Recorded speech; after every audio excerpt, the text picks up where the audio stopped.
तो हेलो बच्चों, कैसे हो आप सब बच्चों। आज की क्लास में हम करेंगे हमारे क्लास 11th के चैप्टर नंबर 2 का आखिरी पार्ट, जो कि होने वाला है हमारा पार्ट नंबर 7। और इस पार्ट में हम देखेंगे कि जॉइंट स्टॉक कंपनी होती क्या है, इसके फीचर्स क्या होते हैं, इसके डीमेरिट्स क्या होते हैं, इसके मेरिट्स क्या होते हैं और कितने टाइप की जॉइंट स्टॉक कंपनी हो सकती है।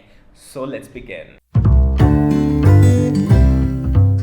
तो बच्चों, जॉइंट स्टॉक कंपनी को समझने से पहले हम एक ओवरव्यू ले लेते हैं कि जॉइंट स्टॉक कंपनी होती क्या है।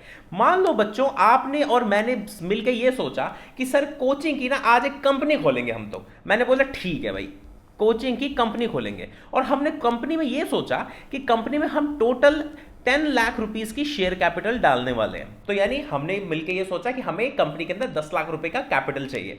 अब बच्चों, कंपनी के अंदर ना सीधा एक बंदा या दो बंदा पैसा नहीं डालते कभी।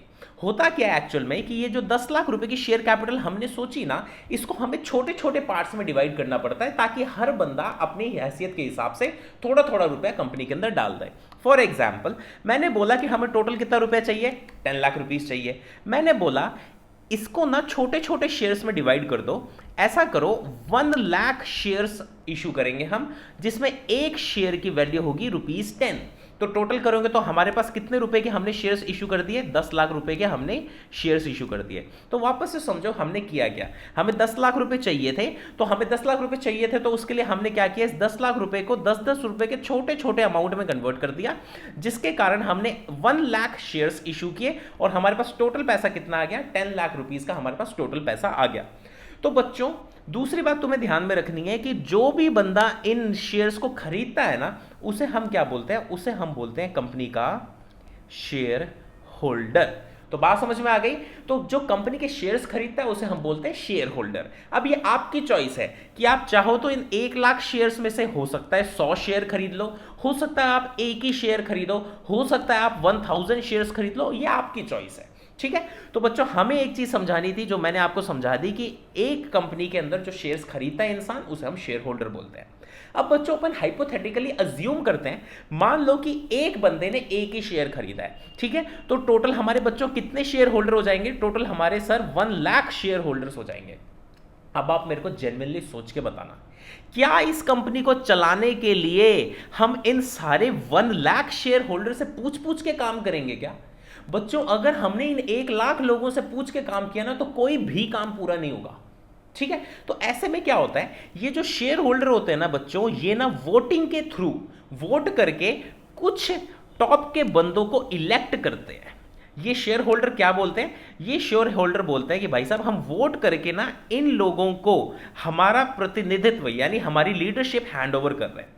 तो बच्चों, होता क्या है कि शेयर होल्डर ना कंपनी को मैनेज करने की पावर किसको दे देता है, इन कुछ खास लोगों को दे देता है। अब होता क्या है, ये जो कुछ खास लोग हैं ना, ये कंपनी को एक्चुअल में चलाते हैं। तो यानी कहने का मतलब क्या हुआ, एक्चुअल में शेयर होल्डर कह लो या ओनर कह लो, एक्चुअल में ओनर ये हैं। इन्होंने क्या किया, अपनी कंपनी को चलाने की पावर दे दी कुछ अलग खास लोगों को, और ये खास लोग क्या करते हैं, ये कंपनी को चलाते हैं। अब तुम्हारे मन में सवाल आ रहा होगा कि सर इन खास लोगों को हम बोलते ही क्या है? तो बच्चों, इन लोगों को हम बोलते हैं board of directors. Board of directors. तो ठीक है बच्चों, अब तक की समरी को आप सुनो। एक कंपनी होती है, कंपनी के अंदर जितने भी आपको शेयर कैपिटल इशू करनी है, उसको हम छोटे छोटे अमाउंट के शेयर्स में कन्वर्ट करते हैं, और जो भी बंदा इन शेयर्स को ओन करता है उसे हम ओनर कहते हैं या शेयर होल्डर कहते हैं। अब क्योंकि इतने सारे शेयर होल्डर्स कंपनी चलाने के लिए नहीं आ सकते, तो ये क्या करते हैं, अपनी कंपनी चलाने की power through the medium of elections कुछ खास लोगों को दे देते हैं। ये लोग क्या करते हैं, ये कंपनी को चलाते हैं, और इन खास लोगों को बोला क्या जाता है, इन खास लोगों को बोला जाता है बोर्ड ऑफ डायरेक्टर्स। तो बच्चों, सबसे पहला मेरी तरफ से आपके लिए एक एमसीक्यू। सबसे पहला एमसीक्यू ये है, क्या कंपनी का जो मैनेजमेंट देख रहे हैं लोग और जो कंपनी का ओनर है, क्या वो सेम होते हैं क्या? तुम बोलोगे sir this is not compulsory, क्योंकि ओनर अलग है। ओनर ने तो वोटिंग करके अपनी पावर किसी और लोगों के हाथ में दे दी। ठीक है जी। तो ये कंपनी का थोड़ा सा स्ट्रक्चर होता है। छोटी सी चीज और बता देता हूं कि बच्चों, अगर तुम्हारे मन के अंदर सवाल आ रहा हो कि सर कितने तरीके की कंपनी हो सकती है, तो बच्चों, हमारे सिलेबस के अंदर 2 ही तरीके की कंपनी बता रखी है। सबसे पहली तो है पब्लिक कंपनी, दूसरी है प्राइवेट कंपनी। ठीक है जी। अब सर इन दोनों में फर्क क्या होता है वो भी थोड़ा सा बता दो। ठीक है जी। तो बच्चों नाम से ही आपको पता लग रहा है कि जो पब्लिक कंपनी है ना, इसके अंदर आम पब्लिक यानी आप और मुझ जैसे लोग पैसा डाल सकते हैं, यानी हम इसके शेयर होल्डर बन सकते हैं। फॉर एग्जाम्पल अगर मैं आपसे बोलूं कि यार मेरे को रिलायंस का शेयर खरीदना है, तो मैं शेयर खरीद सकता हूं। मैं अपना एक अकाउंट बनाऊंगा स्टॉक मार्केट से के थ्रू, मैं अपना शेयर खरीद लूंगा रिलायंस का। तो इससे हमें समझ में आता है बच्चों कि Reliance is a public company, क्योंकि आप और मुझ जैसे लोग इसका शेयर खरीद पा रहे हैं। So this is a public company. अब सर प्राइवेट कंपनी क्या होती है बच्चों? प्राइवेट कंपनी के अंदर ना कम लोग होते हैं, काफ़ी कम लोग होते हैं। ये मान लो कि मिनिमम 2 लोग चाहिए होते हैं और मैक्सिमम 200 जने ही इसके ओनरशिप में आ सकते हैं। तो यानी प्राइवेट कंपनी की एक खास बात ये होती है कि इसके अंदर आम जनता यानी आम पब्लिक पैसा नहीं डाल सकती। ठीक है। वहीं पे अगर अपन दूसरी तरफ देखें तो पब्लिक कंपनी में पैसा आम जनता डाल सकती है, प्राइवेट कंपनी में आम जनता पैसा नहीं डाल सकती। इसीलिए हम ये भी कह देते हैं कि पब्लिक कंपनी के शेयर ट्रांसफर करना या खरीदना या बेचना बहुत आसान होता है। वहीं पे दूसरी तरफ प्राइवेट कंपनी के शेयर खरीदना, बेचना या ट्रांसफर करने के ऊपर रिस्ट्रिक्शंस होती है। ठीक है जी। तो ये हमने हल्का सा ओवरव्यू लिया है। अब हम आगे देखते हैं कि बोलता है क्या ये। सबसे पहला टॉपिक आता है meaning of joint stock company.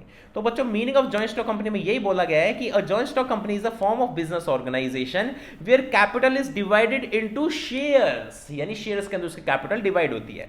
And the business is managed by board of directors. तो आप समझ गए, बोर्ड ऑफ डायरेक्टर वो कंपनी को मैनेज करते हैं। और ये किसके बिहाफ पे मैनेज करते हैं? They manage the company on the behalf of share holders. तो जो ऊपर कहानी बताई थी, शेयर होल्डर के बिहाफ पे board of director company manage करता है। ठीक है। अब आगे करते हैं। It has separate legal existence and is governed by the companies act 2013। इस लाइन का मतलब समझते हैं। अभी तक आप ऑलरेडी समझ चुके होंगे कि सेपरेट लीगल एग्जिस्टेंस का मतलब क्या है कि कंपनी की ओनर से अलग पहचान होती है। तो इसका मतलब यह है कि कंपनी अपने नाम से प्रॉपर्टी खरीद सकती है, अपने नाम से ये केस कर सकती है किसी पे, या फिर कोई और बंदा इस पर केस कर सकता है। यानी इसका ना एक बिल्कुल अलग एग्जिस्टेंस है, ओनर की एग्जिस्टेंस से इसका कोई लेना देना नहीं है। और तो इसका मतलब ये भी निकलता है बच्चों कि अगर मान लो शेयर होल्डर की डेथ हो जाए तो इसके बावजूद भी company will continue to run, यानी कंपनी चलती रहेगी, कंपनी के एग्जिस्टेंस पे कोई फर्क नहीं पड़ेगा। चाहे शेयर होल्डर जिंदा रहे चाहे वो मर जाए, कंपनी हमेशा चलती रहेगी। ठीक है। आगे हम देखते हैं बच्चों what are the features of joint stock company. तो सबसे पहला फीचर है कि it is a artificial person. Artificial person का मतलब ये है कि अपने नाम पे प्रॉपर्टी खरीद सकती है, ये स्यू कर सकती है किसी को, ये बोरो कर सकती है पैसा, और ये सारे के सारे काम कर सकती है। तो इसको हम क्या बोलते हैं? Artificial person. आर्टिफिशियल पर्सन हम बच्चों इसको इसलिए भी बोलते हैं बिकॉज इसका जो बर्थ होता है वो नेचुरल तरीके से नहीं होता। इसका बर्थ किसके कारण होता है? इसका बर्थ होता है लॉ के कारण। तो इसलिए हम इसको बोलते हैं it is artificial in nature. तो अगला पॉइंट करते हैं बच्चों separate legal entity. Separate legal entity में ये बोल रहा है कि the companies identity is separate from its owner, यानी ओनर अलग आइडेंटिटी गेन करता है अपनी और कंपनी की एक अलग आइडेंटिटी चलती होती है। फॉर एग्जांपल अगर अपन रिलायंस की बात करें ना बच्चों, रिलायंस की अपनी एक खुद की आइडेंटिटी है, वहीं पे दूसरी तरफ मुकेश अंबानी जी की खुद की एक अलग आइडेंटिटी है। ये दोनों सेम नहीं है। अगर कोई सा केस रिलायंस पे होगा ना तो इसका मतलब ये नहीं है कि मुकेश अंबानी पर केस हो गया।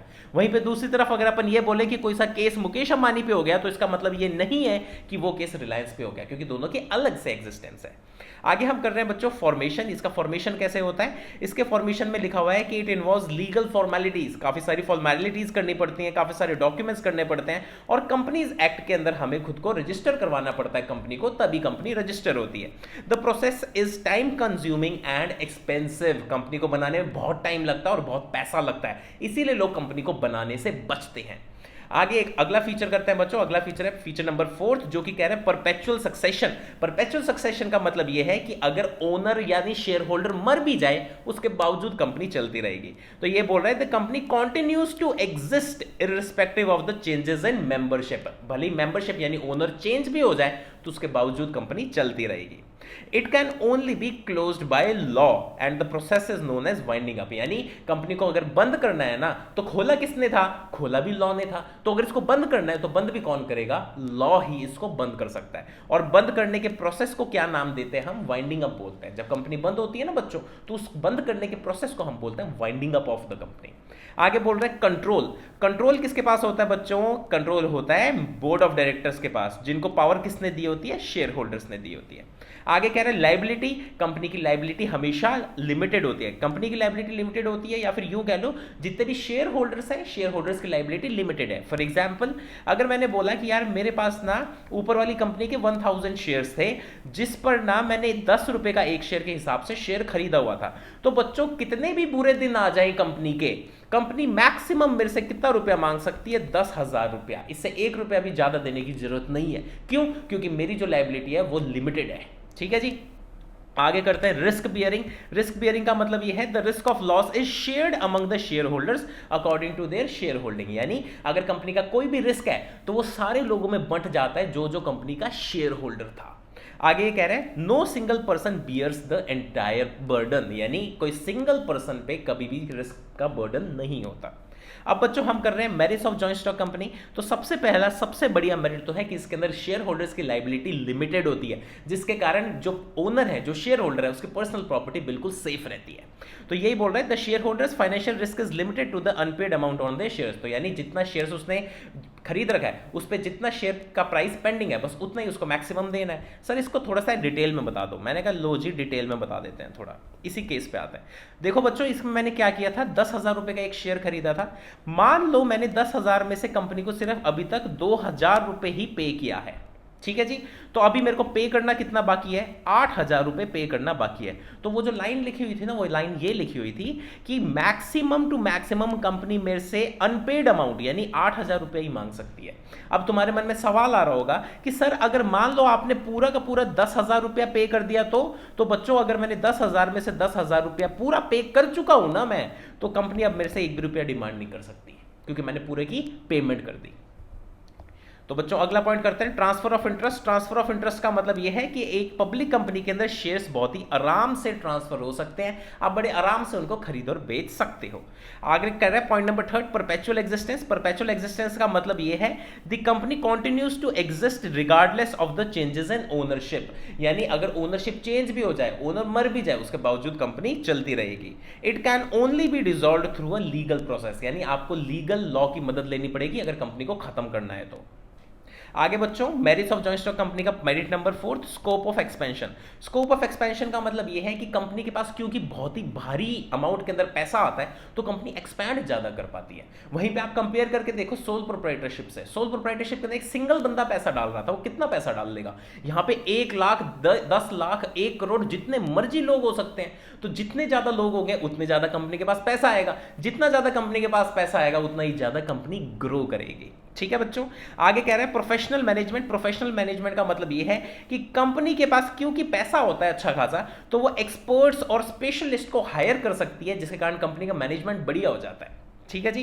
अब हम करते हैं बच्चों कंपनी की लिमिटेशन। तो सबसे पहली लिमिटेशन है complexity in formation. Complexity in formation का मतलब यह है कि कंपनी को बनाना बहुत ही ज्यादा टाइम कंज्यूमिंग है और बहुत ही कॉस्ट लग जाती है कंपनी को बनाने के अंदर, महंगा बहुत पड़ता है कंपनी को बनाना।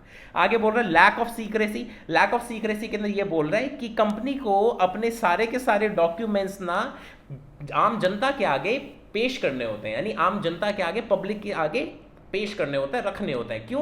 क्योंकि गवर्नमेंट ने ऐसा बोला हुआ है। तो आप एक चीज बताओ, जब एक पब्लिक कंपनी के जितने भी डॉक्यूमेंट्स हैं वो आम जनता के पास पब्लिक डोमेन में आ गई तो सीक्रेसी तो कोई रही नहीं। हर कोई जान सकता है कि रिलायंस का क्या प्लान होने वाला है, हर कोई जान सकता है कि रिलायंस के पास कितने एसेट्स हैं, क्योंकि वो आम जनता के पास वेबसाइट्स पे पड़े होता है सब कुछ।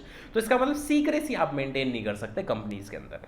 आगे कह रहे हैं impersonal work environment. Impersonal work environment को आप ऐसे समझो, जो अपन ने ऊपर एग्जाम्पल दिया था इसके अंदर, कि बच्चों कई बार क्या होता है, ये जो बोर्ड ऑफ डायरेक्टर होते हैं ना, ये सोचने लग जाते हैं कि यार आराम से काम करेंगे, अपना थोड़ी पैसा लगा हुआ है, पैसा तो शेयर होल्डर का लगा हुआ है। तो ये जो बोर्ड ऑफ डायरेक्टर है ना, ये कंपनी में अपनेपन के भाव से काम नहीं करता। इनको लगता है यार पैसा इसका लगा हुआ है, मैं क्यों टेंशन लूं, मैं तो आराम से रहूंगा। तो इस कारण ना थोड़ी सी कंपनी में कभी कभी ना दिक्कत आ जाती है। तो हमने यही वाला पॉइंट लिखा हुआ है कि इम्पर्सनल वर्क एनवायरमेंट की, क्योंकि ओनरशिप और मैनेजमेंट डिफरेंट है, तो इस करके ना थोड़ी सी कई बार प्रॉब्लम आ जाती है कंपनी में। आगे बोल रहे हैं limitations of joint stock company. तो बच्चों अब आगे चलते हैं, अगली है हमारी लिमिटेशन फोर्थ, जो कि है न्यूमरस रेगुलेशंस। न्यूमरस रेगुलेशंस का मतलब ये है कि गवर्नमेंट बहुत ज़्यादा पंगे लेती है कंपनी से, बहुत सारे स्ट्रिक्ट कंट्रोल्स होते हैं, बहुत ही ज़्यादा इन पे बर्डन डाला होता है कि आप अब ये वाला डॉक्यूमेंट रखो, अब ये वाला डॉक्यूमेंट रखो, ये वाले लॉ को फॉलो करो, तो कंपनी पे बहुत ज़्यादा कंट्रोल रखती है गवर्नमेंट। आगे कह रहे हैं delay in decision making. Delay in decision making इसलिए होता है क्योंकि बहुत सारे लोगों से अप्रूवल लेना पड़ता है कंपनी को डिसीजन लेने से पहले। कंपनी के अंदर बोर्ड ऑफ डायरेक्टर लेंगे, बोर्ड ऑफ डायरेक्टर के बाद कई बार जूनियर मैनेजर लेंगे, जूनियर मैनेजर्स के साथ साथ शेयर होल्डर, तो यानी बहुत सारे लोग होते हैं जिनसे हमें यस करवानी पड़ती है किसी डिसीजन को लेने से पहले। इस कारण क्या होता है, जो हमारा डिसीजन मेकिंग का प्रोसेस है वो काफ़ी डिलेड हो जाता है। अगला बोल रहे हैं ओलिगैरिक मैनेजमेंट। ओलिगैरिक मैनेजमेंट का मतलब ये है कि कई बार क्या होता है, कुछ लोग कंपनी में इतने पावरफुल हो जाते हैं कि उन्हीं की चलती है हर टाइम पे। फॉर एग्जाम्पल, अगर मैं आपसे जेन्युइनली पूछूं, जो अदानी कंपनी है, अदानी कंपनी में सबसे ज़्यादा किसकी चलती होगी? सर गौतम अदानी की चलती होगी। वहीं पे मैं अगर रिलायंस की बात करूं, रिलायंस में सबसे ज़्यादा किसकी चलती होगी? सर मुकेश अंबानी की चलती होगी। तो कहने का मतलब ये है कि कई बार कुछ लोग कंपनी में इतने पावरफुल हो जाते हैं कि जिसके कारण से ना उनका ही कंपनी पे कंप्लीटली कंट्रोल हो जाता है। आगे कह रहे हैं conflict of interest. Conflict of interest में ये बोल रहे हैं क्योंकि इतने सारे लोग कंपनी के अंदर होते हैं, इतने सारे, कई बार तो करोड़ों में लोग होते हैं, तो क्या क्या होता है, कई बार ना उनके विचार आपस में नहीं मिलते, उनके थॉट्स और थिंकिंग आपस में नहीं मिलती, जिस कारण से कन्फ्लिक्ट यानी लड़ाइयाँ पैदा होती हैं कंपनी के अंदर। आपने कई बार देखा होगा, अभी कुछ टाइम पहले किसका आया था, रेमंड्स का आया था। रेमंड्स के अंदर फैमिली डिस्प्यूट्स हुए थे। फैमिली डिस्प्यूट्स के साथ साथ कई बार जैसे बॉम्बे डाइंग का भी डिस्प्यूट सुनने में आया। कंपनीज इतनी बड़ी हो जाती हैं, लोग इतने ज़्यादा हो जाते हैं कि एक दूसरे पे केस कर आके कंपनी की ऐसी तैसी हो जाती है। ठीक है, तो अब हम देख रहे हैं बच्चों अगला टॉपिक, जो कि हमारा टाइप्स ऑफ कंपनीज। तो टाइप्स ऑफ कंपनीज में दो टाइप ऑफ कंपनी है, एक है प्राइवेट कंपनी, दूसरी है पब्लिक कंपनी। अब हम इनको पढ़ते हैं। तो प्राइवेट कंपनी के बारे में ये बोल रहा है, a private company is one that restricts the right of members to transfer its shares. यानी प्राइवेट कंपनी वो होती है जिसके अंदर आप बहुत ही आसानी से शेयर्स को ट्रांसफर नहीं कर सकते। अगर आपको कोई भी प्राइवेट कंपनी खोलनी है तो उसके लिए कम से कम 2 मेंबर्स का और मैक्सिमम टू मैक्सिमम 200 मेंबर्स हो सकते हैं। यानी प्राइवेट कंपनी के अंदर कम से कम 2 लोग चाहिए और मैक्सिमम 200 लोग चाहिए। You can not invite public to subscribe to its shares. यानी आप आम जनता से पैसा नहीं मांग सकते और आपके नाम के लास्ट में प्राइवेट लिमिटेड लिखा होना जरूरी है। फॉर एग्जाम्पल, अगर अपनी कोचिंग की प्राइवेट कंपनी बनाई तो पता है उसका नाम कैसे होगा बच्चों? प्रागेश पाठशाला प्राइवेट लिमिटेड। तो लास्ट में अगर कोई सी कंपनी अगर प्राइवेट लिमिटेड है ना, प्राइवेट कंपनी है, तो उसको लास्ट में ये वाले शब्द लिखने जरूरी होते हैं, प्राइवेट लिमिटेड, ताकि बंदे को पता लगे कि किस तरीके की कंपनी है। आगे कह रहे हैं if it violates any of these conditions it ceases to be private company and loses its privilege. तो यानी अगर आप इनमें से किसी भी कंडीशन को गलत करते हो, आप उसको फॉलो नहीं करते, तो ऐसे केस में आपसे प्राइवेट कंपनी की प्रिविलेज छीन ली जाएगी। तो आगे अपन देखते हैं बच्चों क्या क्या प्रिविलेज होती है प्राइवेट कंपनी को, ये पढ़ लेते हैं। सबसे पहली प्रिविलेज तो ये है कि सिर्फ 2 लोग भी अगर साथ में आते हैं ना, वो प्राइवेट कंपनी बना सकते हैं। यानी आपको ज्यादा माथापच्ची और जनता के पास जाने की जरूरत नहीं है, आप पब्लिक के पास ना भी जाओ तो भी सिर्फ 2 भाई भी अगर साथ में आ रहे हैं वो प्राइवेट कंपनी बना सकते हैं। आगे कह रहे हैं there is no need to issue a prospectus. यानी आपको प्रोस्पेक्टस इशू करने की जरूरत नहीं है। अब तुम्हारे मन में सवाल आ रहा होगा सर प्रोस्पेक्टस क्या होता है, तो इसको ऐसे समझो कि बच्चों आप एक चीज बताओ, जब आप रेस्टोरेंट में जाते हो तो आपको कोई सी भी डिश ऑर्डर करनी होती है तो उसका एक मेन्यू कार्ड होता है ना, जिसमें सारा के सारी डिशेज वगैरह लिखी होती है। ठीक है, इसी तरीके से बच्चों जब कंपनी को अपने शेयर्स इशू करने होते हैं ना जनता को, तो उसको एक ना ऐसा एक तरीके से मेन्यू कार्ड देना होता है जिसमें कंपनी की पूरी डिटेल लिखी होती है। तो ये जो डॉक्यूमेंट है जिसके अंदर कंपनी की पूरी डिटेल लिखी हुई है, जिसको देख के आम जनता शेयर खरीदती है, इस मेन्यू कार्ड को कह लो या इस डिटेल को कह लो, इस डिटेल डॉक्यूमेंट को हम प्रोस्पेक्टस बोलते हैं। तो यानी अगर किसी कंपनी को जनता से, आम पब्लिक से अगर पैसा उठाना है तो उसको एक प्रोस्पेक्टस इशू करना पड़ता है। पर आपको ऑलरेडी पता है कि प्राइवेट कंपनी तो आम पब्लिक से पैसा उठाती ही नहीं है, तो ये प्रोस्पेक्टस इशू करने की जरूरत प्राइवेट कंपनी को नहीं है। ये बिना इस प्रोस्पेक्टस के भी अपने शेयर्स इशू कर सकती है। आगे बच्चों ये बोल रहे हैं it can start business immediately after receiving certificate of incorporation. इसका मतलब ये है कि जो प्राइवेट कंपनी है ना, देखो बच्चों एक चीज पहले ही समझ लो कि किसी भी कंपनी को बनाने के लिए ना 4 स्टेप चाहिए होते हैं, 4 स्टेप्स मेथड है। पर प्राइवेट कंपनी को इन 4 स्टेप्स में से सिर्फ 2 ही स्टेप पूरे करने होते हैं, उसके बाद अपना काम करना शुरू कर सकती है। तो यहाँ पे यही चीज लिखी हुई है कि कंपनी अपना जल्दी, प्राइवेट कंपनी अपना बिजनेस जल्दी शुरू कर सकती है, उसको सिर्फ सर्टिफिकेट ऑफ इनकॉर्पोरेशन तक ही पहुंचना है, यानी सिर्फ 2 ही स्टेप्स करने होते हैं इसके अंदर। आगे कह रहे हैं it requires only 2 directors, director भी सिर्फ 2 ही चाहिए। वहीं पे अगर अपन बात करें पब्लिक कंपनी की, तो पब्लिक कंपनी में 3 डायरेक्टर चाहिए होते हैं। आगे कह रहे हैं there is no need to maintain the index of members. Index of members का मतलब ये है एक ना रजिस्टर मेंटेन होता है बच्चों, जिसमें ना जिस जिस बंदे के पास शेयर्स है ना उसका नाम लिखा जाता है। तो प्राइवेट कंपनी के अंदर आपको ऐसा कोई भी रजिस्टर यानी इंडेक्स ऑफ मेंबर्स को रखने की, मेंटेन करने की कोई जरूरत नहीं है। आगे बच्चों ये कह रहा है पब्लिक कंपनी के बारे में बोल रहा है। अ public company is a company that is not a private company. तो बड़ी सिंपल सी डेफिनेशन है कि पब्लिक कंपनी वो होती है जो कि प्राइवेट कंपनी नहीं है। इसके अंदर कम से कम 7 मेंबर्स चाहिए होते हैं और इसके अंदर मैक्सिमम कितने भी लोग हो सकते हैं। तो यानी मिनिमम कितने चाहिए 7, मैक्सिमम कितने हो सकते हैं इनफाइनाइट नंबर ऑफ मेंबर्स हो सकते हैं। आगे बोल रहा है आप इसके शेयर्स बड़ी आसानी से ट्रांसफर कर सकते हो। आप आम जनता से यानी आम पब्लिक से पैसा भी ले सकते हो, चाहे वो शेयर्स की फॉर्म में हो चाहे वो डिबेंचर्स की फॉर्म में हो। आगे बोल रहा है a private company that is subsidiary of a public company is treated as a public company. तो यानी इसको ऐसे समझो कि मान लो एक ना रिलायंस है, आपको ये तो ऑलरेडी समझ आ गया होगा रिलायंस कौन सी कंपनी है बच्चों, पब्लिक कंपनी है, ठीक है, पब्लिक कंपनी। तो बच्चों अगर रिलायंस ने किसी दूसरी कंपनी को 100% ओन कर रखा है ना, तो ये मान लो ये प्राइवेट कंपनी है। वापस से समझो, रिलायंस एक पब्लिक कंपनी है और इसने किसी प्राइवेट कंपनी को 100% ओन कर रखा है, तो लॉ ये बोलता है कि इस प्राइवेट कंपनी को भी आप पब्लिक कंपनी ही मानोगे। सर ऐसा क्यों? क्योंकि उसके अंदर क्या है, उसके अंदर ओनरशिप किसकी है, रिलायंस की ओनरशिप है जो कि एक पब्लिक कंपनी है। तो वापस से सुनो, a private company that is subsidiary of a public company is also treated as a public company. तो यानी अगर पब्लिक कंपनी की कोई सी सब्सिडरी कंपनी है तो आप उसको भी पब्लिक कंपनी ही मान लोगे, हालांकि ये एक प्राइवेट कंपनी थी।